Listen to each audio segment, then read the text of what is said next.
Hello, world, and welcome back to Homestead Head Start, where I live in a single family home and I'm trying to get a head start.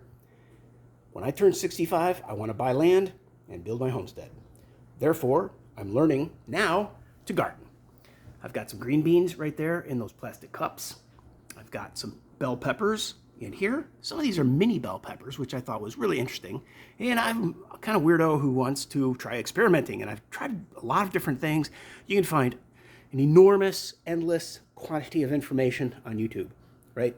So I'm going to plow through a lot of this over the next 4 or 5 years, and hopefully I'll be able to get land ahead of that. But as I plow through that stuff, I encourage you to do something, even if it's wrong. Just do something. Last year was my first year garden. I did a lot of things wrong, but I had a lot of luck. Man, I had tomatoes and jalapeno peppers coming out of my ears. I had some fantastic corn. I enjoyed that corn so much, I've doubled up my quantities. Actually, I might have tripled my quantities this year. The same is true for bell peppers. I didn't grow those last year, but the jalapenos were rocking. So I've got jalapenos out there, habaneros, cayenne, and big Thai. I do like the spicy. I don't really like the green flavor of jalapenos and serranos or the lemon flavor of habaneros, but they bring the heat, as do the cayenne and the big Thais. They're not very pulpy or meaty, so I'm going to dry them and create my own cayenne pepper powder because I cook with it. I cook everything with cayenne pepper. Anyway, what I'm showing you here is a very simple way to start. This thing is about 15 bucks at Walmart. 36 cells. You can start with a tiny, tiny, tiny place, right? And then I'll show you what I've got going on over here. I have a banquet table, and yeah, it's covered with jugs because I've started transferring and fertilizing my indoor seedlings to the outdoors. And what's happening here is a couple of grow lights clamped to the underside. We've got 3 grow lights. They're $10 each. The hood is sometimes referred to as a clamp lamp. It's also sometimes referred to as a brooding lamp, and you're supposed to put a heat bulb in there for baby chickens. I'm also doing another experiment over here, which I'll go ahead and pull out and we'll talk about. Yes, production quality is outstanding, isn't it? Sorry, but you're going to have to bear with me. I'm a beginner YouTuber. Things get better, maybe. But anyway, like I said, this is 15 bucks. You buy potting soil, not seed starting mix, nor gardening soil. Potting soil has more vermiculite and porous material. As you can see here, there's a bunch of roots here. And then on the top, it looks like maybe they have this seed starting mix, which looks like brown sawdust compared to the black topsoil. Well, that's not very black right now, is it? But you can see the vermiculite and the porous material in there that potting soil needs. And these cups all have holes drilled in the bottom of them, as you can see in these solo cups. So a couple things here. I'm just going to try to back up and give it to you in a linear fashion. I highly recommend buying these little guys and then buy some potting soil. Fill the cells about 3/4 full. Then put your seed in there and then cover it with a 1/4 inch of the seed starting mix, because this is, like I said, a very fine sawdust type material. The seedling will have no problem pushing its way to the surface, whereas if you use the garden potting soil, you may have a little moisture and weight, and the plant will still pop up. But these guys all came from this recent experiment because I had so many seedlings that didn't germinate. So I had a lot of dead cells. Like even in this, you can see here's a cup that didn't pop. Here's one that didn't pop. I thought there were 3 in here. Yeah, apparently not. Okay, so I got pretty good germination here. But that was as a result of this experiment. So here I have a bunch of seeds that I cut a little piece of paper towel. Oh, you know what? That needs a little spray bottle. I've been remiss because I thought it's too late in the season, but I really wanted to try this experiment. And I did get, like you can see, those seedlings. I take those, I put it in this cell with the potting soil, and then around, I don't want to, I would like to show you, But I'm about to take these guys outside, and I'm going to stick them straight in the ground from this tiny little cell because they sprouted in the paper towels here. I put them in the potting soil. I sprinkled a little magic seed starting mix on top, which is not magic at all. It's just there's no fertilizer in it. Shouldn't be, because your seeds have, all they need in a seed is their shell and what's inside. Anyway, I took these guys, and it's very easy to pick that up. I even used a pair of pliers. A pair of tweezers once, and I picked it up.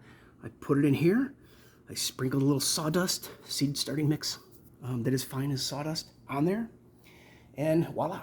I misted it with my little spray bottle, just as I've done here. You want to keep these in the dark. You want to keep these in the light under that grow light that I showed you underneath my banquet table. The banquet table, I just put I put that tarp over that. I use a silver reflective side at the interior. And, the house is brown, beige, all that. So the brown is fine. It's kind of in a dead corner. But with the heat lamp under there, that's for the seedlings. And then after the seedlings, it was too cold to go outside. But these guys are ready to be up potted. They've clearly germinated and then grown a bit. So there are roots in that little pod. And I would normally put that in a 9-ounce cup if I thought I was going to be going outside quickly, or I'd put it in a 16-ounce cup if it was still 3 weeks before last frost, right? So if it's late in the winter, too early to go outside and plant, I'm going to put them in a bigger cup with more soil. Otherwise, I'm wasting a lot of soil. If it's like a week before, like if I started these late and I'm just starting to get up potted, I would go ahead and up pot those. Anyway, I grabbed some of these cheap 12-quart plastic bin. This one is a 28-quart plastic bin. You can see I've got a 12-quart bin in here. You can put 2 in there side by side. And I also usually just have this guy hanging in here. And these guys then, this whole tub, goes under the banquet table, under the grow lights. But I've been hardening these guys. So I put them outdoors for an hour and a half one day, then 3 hours the next day, then 6 hours the next day. And on the 4th day, I plant. So anyway, that's a quick overview of my new methodology. Now, like I said, I didn't do that earlier this year. I just went straight into the pod with some seeds and put it under a grow light.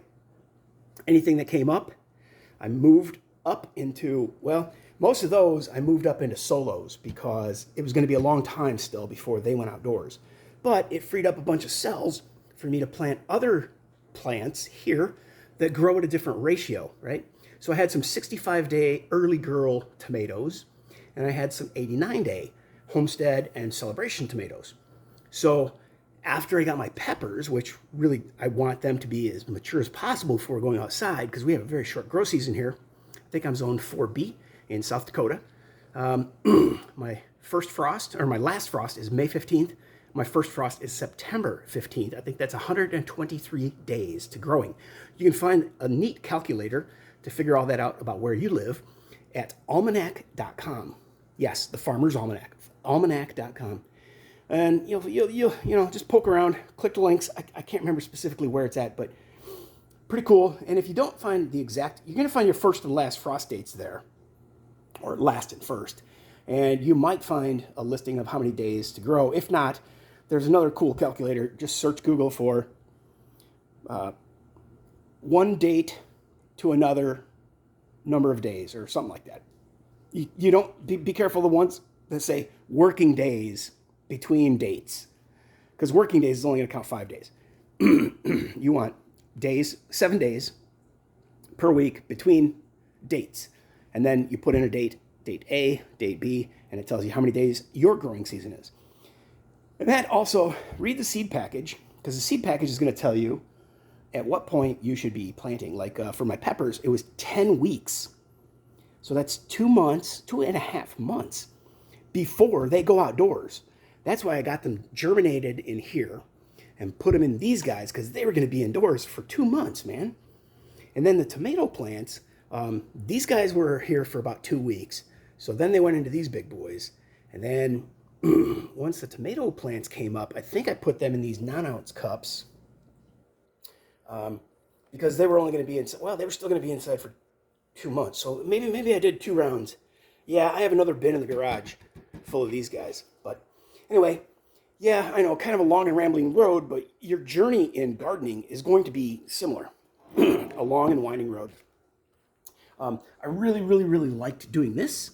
And you can see there are some seeds in here that are just trying to burst forth. Where'd he go? Oh, that guy. See, the outer shell has cracked and that little green thing is out there. These guys, doesn't look like they're going to fly. Doesn't look like I'm going to get them to pop. And it's gotten so late that it's time for me to get these guys into the cells. And once they get 2 inches tall, I'm just going to throw them outside.